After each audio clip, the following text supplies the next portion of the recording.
Welcome back. બનાસકાંઠામાં પૂરે વરસાવેલી તારાજી બાદ હવે ધીરે ધીરે મૃત્યુઆંક વધી રહ્યો છે।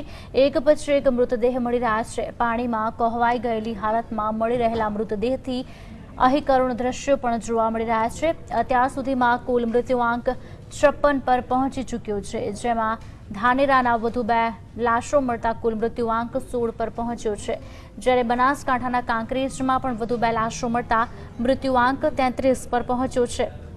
આમ ધીરે ધીરે મૃત્યુઆંક વધી રહ્યા છે। ધીરે ધીરે રાહત અને બચાવ કામગીરી કરતા સમયે તણાઈ ગયેલા મૃતદેહો મળી રહ્યા છે, તેથી મૃત્યુઆંક હજુ પણ વધે તેવી શક્યતા છે।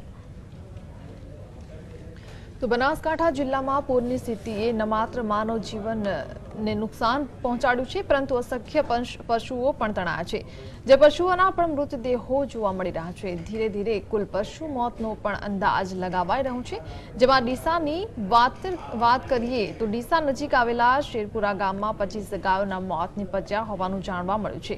તો શેરપુરા ગામે આવેલી ગૌશાળામાં અચાનક પાણી ઘૂસી જતા ગૌશાળામાં આશ્રય મેળવી રહેલી 25 ગાયોના મોત નિપજ્યા છે।